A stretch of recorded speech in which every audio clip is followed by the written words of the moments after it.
Good morning बच्चों। Next topic पे जा रहे हैं हम, ग्रुप नंबर 16।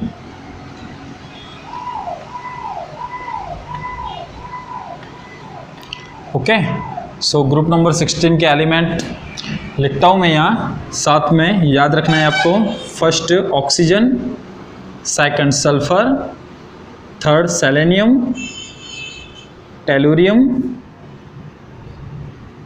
पोलोनियम और लिवरमोरियम। ठीक है, तो ये सारे 16 ग्रुप के एलिमेंट है। वैसे ये दोनों की स्टडी हमें ज़्यादा नहीं करनी होती है, ठीक है, लेकिन अभी के लिए सबको याद रखना है कि ग्रुप नंबर 16 के कितने एलिमेंट है, तो oxygen, sulphur, selenium, tellurium, polonium और लिवरमोरियम। ओके, चलो उसके बाद फ्रेंड्स, ग्रुप नंबर 16 का एक और नाम है जिसको बोला जाता है चाल्कोजन।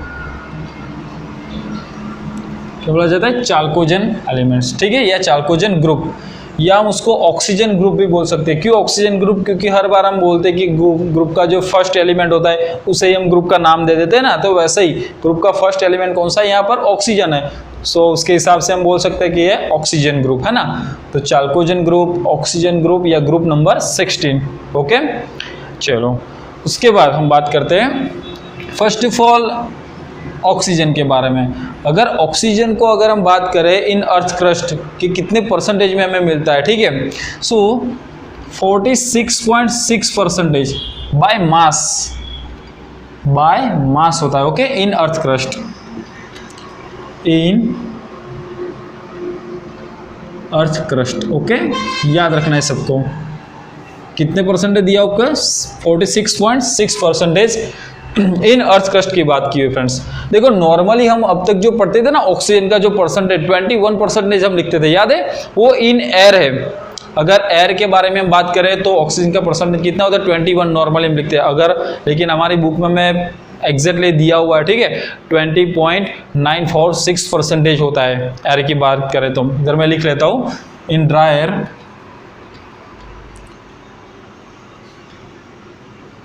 कितना होता है? तो 20.946% होता है। ठीक है, इसको अप्रोक्सीमेटली कितना लिख लेते हैं?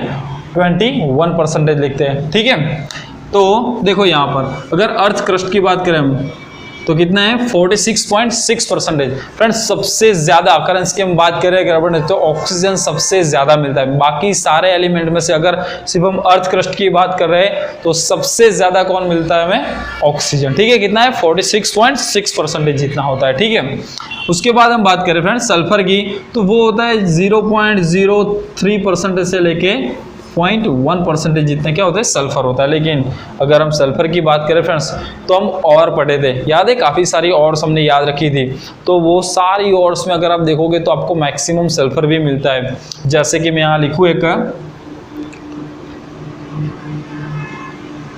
CaSO4 × 2H2O, याद है? जिसको हमने जिप्सम बोला था, CaSO4 × 2H2O क्या बोला जाता है? जिप्सम। ओके, उसके बाद MgSO4 × 7H2O, इप्सम, जिप्सम, इसको बोला जाता है इप्सम। ओके, उसके बाद हम बात करें बेराइट की तो BaSO4, देखो सब में सल्फर है, सल्फर, यहाँ पर भी सल्फर, ये सल्फर। ठीक है, उसके बाद हमने एक और भी और याद की थी, याद है? लिखता हूँ मैं यहाँ CuFeS2, कॉपर पायराइट, CuFeS2, जिसको क्या बोला था हमने? Copper pyrite. यहाँ पर भी सल्फर होता है मैक्सिमम। उसके बाद गैलेना, गैलेना के लिए PbS, zinc sulphide, ZnS। Okay, उसके बाद फ्रेंड्स वोल्केनो जो होता है, वोल्केनो है ना, ज्वालामुखी जिसको हम बोलते हैं, वो वोल्केनो में से भी हमें सल्फर मिलता है, लेकिन वो होता है H2S वाले फॉर्म में, हाइड्रोजन सल्फाइड वाले फॉर्म में। यहाँ पर भी क्या होता है? सल्फर। ओके, तो इन वोल्केनो उसमें से जो सल्फर मिलता है वो किस फॉर्म में होता है? तो H2S में होता है। ठीक है, ओके, चलो उसके बाद हम बात करें फ्रेंड्स सेलेनियम और टेलुरियम, तो ये दोनों भी ज़्यादातर सल्फाइड वाली जो कंपाउंड होते हैं उसमें होते हैं, सेलेनियम और टेलुरियम। ठीक है, चलो तो उसके बाद पोलोनियम की बात करें फ्रेंड्स हम, तो पोलोनियम रेडियो एक्टिव एलिमेंट है। कैसा है? रेडियो एक्टिव होता है। ठीक है, उसके बाद लिवरमोरियम की बात करें फ्रेंड्स तो वो भी one type of radioactive element ही है, लेकिन वो सिंथेटिक रेडियो एक्टिव है। कैसा है? Synthetic radioactive. ओके।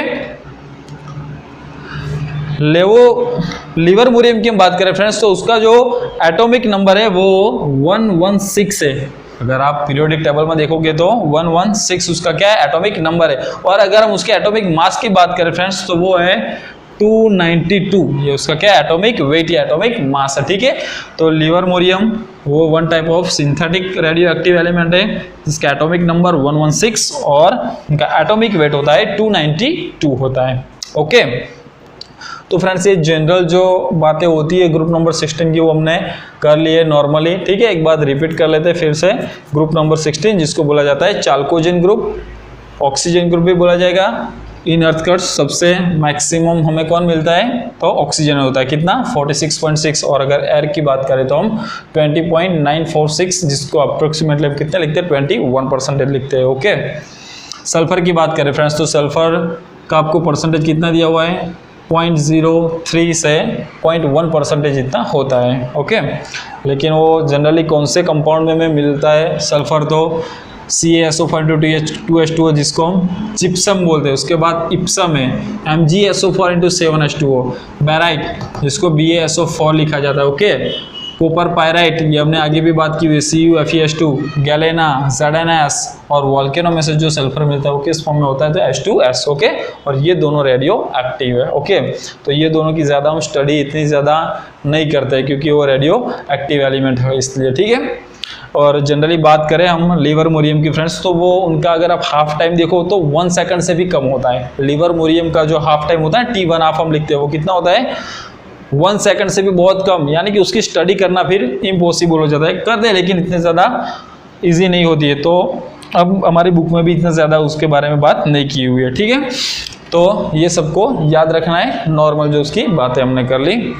उसके बाद फ्रेंड्स बात करते हैं उनकी जो प्रॉपर्टीज़ है सारी, जैसे कि उसकी एटॉमिक रेडियस, ठीक है, ionic radius, ionisation enthalpy, electron gain enthalpy, electronegativity. Okay, उससे पहले हम बात कर लेते हैं फ्रेंड्स उसके वैलेंस सेल की common electron configuration. Valence shell की जो उसके सबसे आउटर सेल में कितने इलेक्ट्रॉन उसकी, चलो मुझे याद दिलाओ आप कि 15 ग्रुप के कितने जो वैलेंस इलेक्ट्रॉन कॉन्फ़िगरेशन थी वो क्या थी, तो उसके लिए हमने क्या लिखा था NH2Np3, क्योंकि आउटर सेल में कितने इलेक्ट्रॉन होते हैं 5। ग्रुप नंबर 15 में से 10 माइनस करो यानी कि 5 इलेक्ट्रॉन आउटर सेल में, NH2Np5। ओके, तो वैसे ही मुझे 16 ग्रुप के लिए लिखना हो फ्रेंड्स कॉमन इलेक्ट्रॉनिक कॉन्फ़िगरेशन, तो क्या लिखूंगा मैं NH2Np4। आउटर सेल में कितने इलेक्ट्रॉन होते हैं, तो 6 होते हैं, ठीक है। S ऑर्बिटल में 2 और P में 4 इलेक्ट्रॉन, यानी कि आउटर सेल में टोटल 6 इलेक्ट्रॉन होते हैं। तो ये उसकी कॉमन इलेक्ट्रॉनिक कॉन्फ़िगरेशन है इसकी वैलेंस सेल इलेक्ट्रॉन की। ओके, चलो उसके बाद हम फ्रेंड्स बात करते हैं, फर्स्ट हमारा जो टॉपिक है वो है atomic and ionic radius. Okay, atomic and ionic radius. Friends जैसे हमें मालूम है, नॉर्मली हम रूल्स हमें मालूम है कि जैसे आप ग्रुप में अप टू डाउन जाओगे वैसे वैसे उसकी सेल इंक्रीज करती है ना, नए नए इलेक्ट्रॉन ऐड होते हैं, ज़्यादा इलेक्ट्रॉन, तो ज़्यादा इलेक्ट्रॉन कहाँ रखते हैं हम, सेल में ही। तो यानी कि सेल इंक्रीज करिए, और सेल इंक्रीज करेगी तो साइज क्या हो जाएगी, इंक्रीज हो जाएगी। तो हम बोल सकते हैं कि जैसे जैसे आप ग्रुप में अप टू डाउन जाओगे वैसे सेल इंक्रीज होती है, और सेल इंक्रीज होने की वजह से हम बोल सकते हैं उसकी साइज भी क्या होती है, इंक्रीज हो जाती है, ठीक है।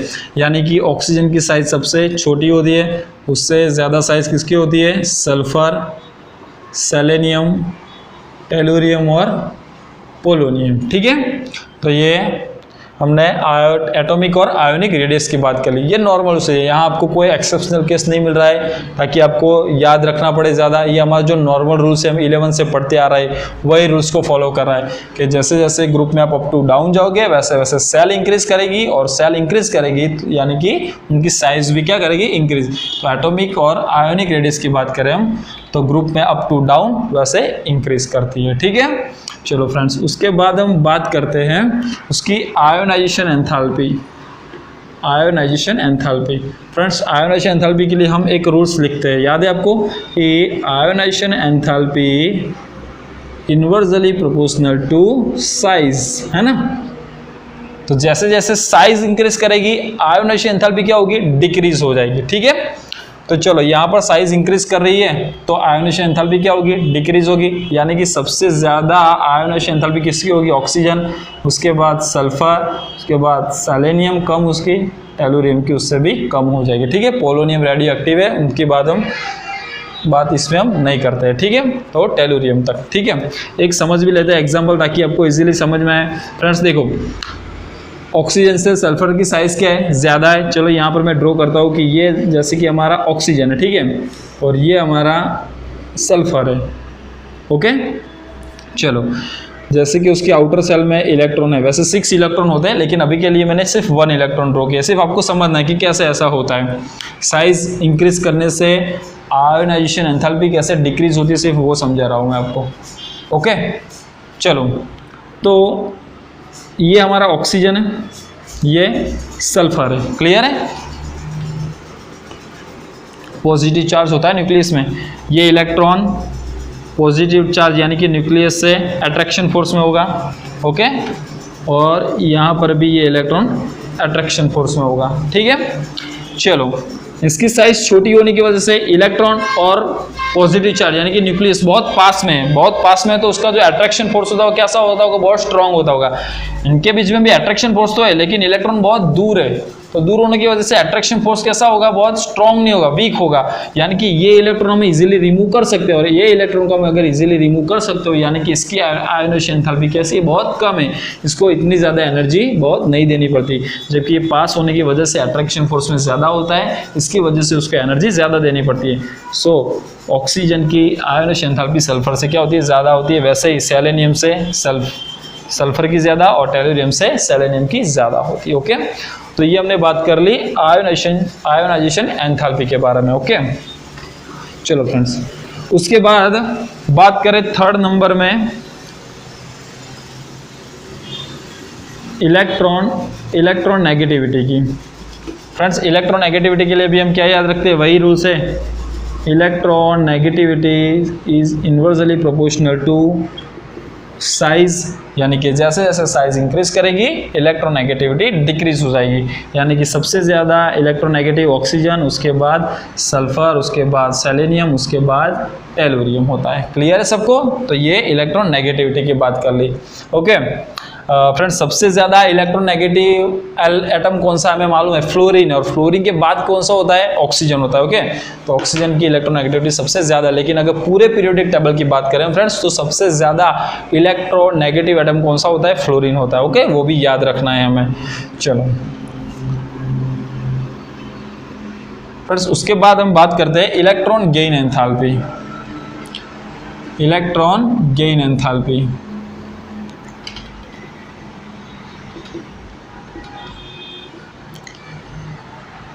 यहाँ पर आपको याद रखना पड़ेगा फ्रेंड्स, एक्सेप्शनल है थोड़ा बहुत केस। ओके, वैसे ये केस आपने 11th में क्लियर किया हुआ है अगर आपको याद हो तो। जैसे कि मैं बोलूँ कि फ्लोरीन और क्लोरीन दोनों में से इलेक्ट्रॉन गेन एंथैल्पी किसकी ज़्यादा होती है, इलेक्ट्रॉन नेगेटिविटी नहीं बात नहीं कर रहे हम, इलेक्ट्रॉन गेन एंथैल्पी की। तो वहाँ पर हमने बात की थी कि एक्सेप्शनल केस फ्लोरीन से ज़्यादा किसकी होती है, क्लोरीन की इलेक्ट्रॉन गेन एंथैल्पी ज़्यादा होती है। ओके, तो अगर एग्जाम में पूछा जाए तो बहुत अच्छे से समझना है। अगर इलेक्ट्रॉन गेन वर्ड्स यूज़ किया है तो फ्लोरीन से ज़्यादा किसकी होती है, क्लोरीन की, लेकिन इलेक्ट्रॉन नेगेटिविटी तो फ्लोरीन की ज़्यादा। ओके, जैसे यहाँ पर इलेक्ट्रॉन गेन एंथैल्पी में एक्सेप्शनल है, वैसे ही फ्रेंड ऑक्सीजन और सल्फर में भी आपको एक एक्सेप्शनल केस बनता है कि ऑक्सीजन से ज़्यादा किसकी होती है, सल्फर की इलेक्ट्रॉन गेन एंथैल्पी होती है। ठीक है, तो 16 ग्रुप और 17 ग्रुप का जो फर्स्ट और सेकंड एलिमेंट है दोनों में वेरिएशन है, तो वो याद रखना है सेम है। ठीक है, लेकिन यहाँ पर एक और ज़्यादा प्रॉब्लम है फ्रेंड्स, सल्फर से डायरेक्ट ऑक्सीजन की नहीं होती है, सल्फर से थोड़ी बहुत come first of all selenium की होती है, और उसके बाद नंबर आता है ऑक्सीजन का। ठीक है, तो ये याद रखना, इलेक्ट्रॉन गेन एंथैल्पी के लिए इंपॉर्टेंट कर देता हूँ यहाँ पे IMP।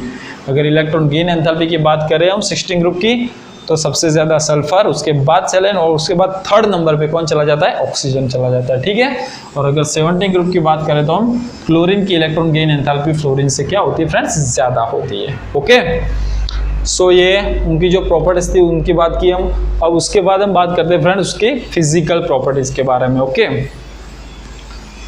चलो तो ये मैं निकाल रहा हूँ, यहाँ पे भी लिख देता हूँ।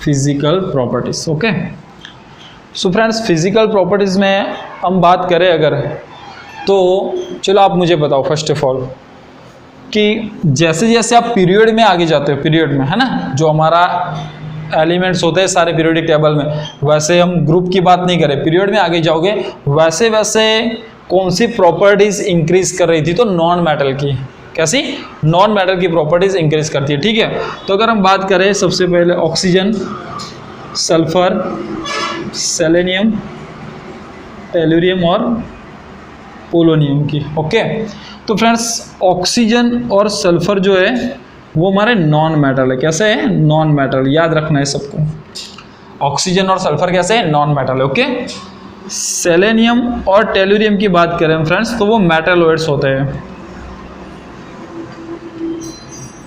कैसे, मेटलॉइड्स। ओके, और जैसे जैसे आप डाउन जाओगे वैसे कौन सा कैरेक्टराइज करता है, तो मेटल वाला। ओके, तो हम बोल सकते हैं कि ग्रुप में आप अप टू डाउन जा रहे हो वैसे वैसे उसका मेटालिक कैरेक्टर इंक्रीज कर रहा है, क्योंकि सबसे पहले तो क्या था, नॉन मेटल था, उसमें से मेटलॉइड हुआ। मेटलॉइड का मतलब क्या करते हैं कि उसकी थोड़ी बहुत प्रॉपर्टी नॉन मेटल जैसी भी होती है और थोड़ी प्रॉपर्टी मेटल जैसी भी होती है, दोनों का मिक्स होता है, यानी कि थोड़ा बहुत कौन सा कैरेक्टर इंक्रीज हुआ, मेटल वाला। और जैसे जैसे डाउन जाके वैसे पोलोनियम आपका कैसा है, मेटल है, लेकिन पोलोनियम भी फ्रेंड्स पुअर मेटल है, इतना ज़्यादा अच्छा वाला मेटल नहीं है। कैसा है, पुअर मेटल होता है। ओके, तो याद रखना है सबको, oxygen sulphur non metal, selenium tellurium metalloids और पोलोनियम मेटल होता है। ओके, चलो फ्रेंड्स उसके बाद हम बात करें तो बॉइलिंग पॉइंट और मेल्टिंग पॉइंट की। आप खुद सोचो, बॉइलिंग पॉइंट और मेल्टिंग पॉइंट की बात करनी है। Okay friends, first of all देखो, ऑक्सीजन जनरली जो हम एटमॉस्फेयर में होता है वो किस फॉर्म में होता है, गैसियस फॉर्म में होता है ना।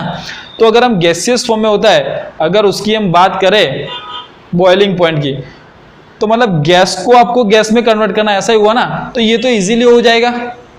ठीक है, तो जैसे जैसे आप ग्रुप में अप टू डाउन जाओगे फ्रेंड्स, वैसे वैसा उसका मेल्टिंग पॉइंट और बॉइलिंग पॉइंट दोनों इंक्रीज करता है। क्योंकि देखो आप कैरेक्टर भी देखो, सबसे ज्यादा नीचे मेटालिक कैरेक्टर इंक्रीज कर रहा है। जैसे जैसे मेटालिक कैरेक्टर इंक्रीज करेगा फ्रेंड्स, वैसे वैसे उसका बॉइलिंग पॉइंट और मेल्टिंग पॉइंट दोनों क्या करते हैं, इंक्रीज करते हैं। ठीक है, तो वैसे भी हम याद रख सकते हैं। और जैसे मैंने फर्स्ट बोला कि ऑक्सीजन वैसे भी गैस है, अब गैस को गैस में कन्वर्ट करना आपको ईजी होता है। ठीक है, तो वो ईजिली हो जाती है, इसके लिए इतनी ज्यादा टेम्परेचर की हम रिक्वायरमेंट नहीं है। तो हम बोल सकेंगे कि जैसे जैसे आप ग्रुप में अप टू डाउन जाओगे, यहाँ मैं लिख लेता हूँ टू डाउन, ठीक है, वैसे उसका मेल्टिंग पॉइंट और बॉइलिंग पॉइंट दोनों क्या होगा, इंक्रीज। ठीक है, क्या करेंगे, इंक्रीज करेंगे। क्लियर है, तो मेल्टिंग पॉइंट और बॉइलिंग पॉइंट दोनों जैसे जैसे आप ग्रुप में अप टू डाउन जाओगे वैसे क्या होता जाएगा, इंक्रीज करेगा। अगर हम बात करें पर्टिकुलर फ्रेंड्स ऑक्सीजन और सल्फर के बारे में कि इसमें इतना वेरिएशन क्यों, उसके मेल्टिंग पॉइंट और बॉइलिंग पॉइंट, तो जनरली सोचो ऑक्सीजन जनरली हमें किस फॉर्म में मिलता है, O2, है ना, दो एटम जुड़े होते हैं जनरल। लेकिन अगर हम सल्फर को बात करें तो S8 वाले फॉर्म में होता है। कैसे, S8। और आप सोचो यहाँ पर सिर्फ 2 एटम, यहाँ पर सिर्फ यहाँ पे 8 एटम है, तो इससे ज़्यादा इसको ज़्यादा एनर्जी देनी पड़ेगी, यानी कि ऑक्सीजन से ज़्यादा सल्फर के क्या होता है, मेल्टिंग पॉइंट और बॉइलिंग पॉइंट होते हैं। क्लियर है, तो उसके वजह से मैंने लिखा है कि जैसे जैसे आप ग्रुप में अप टू डाउन जाओगे वैसे उसका मेल्टिंग पॉइंट और बॉइलिंग पॉइंट दोनों क्या करेंगे, इंक्रीज करेंगे। तो ये बात की हमने फिजिकल प्रॉपर्टीज़ की फ्रेंड। और लास्ट में हम बात कर ले तो जैसे कि हमने बोला था शुरू वाले पोर्शन में कि जो पोलोनियम और लिवरमोरियम है दोनों कैसे रेडियो एक्टिव है, इसकी स्टडी इतनी ज़्यादा नहीं होती है। ठीक है, तो फिजिकल प्रॉपर्टी हम रखते हैं, आगे जो उसकी केमिकल प्रॉपर्टी है वो हम बाद में बात करेंगे। ठीक है।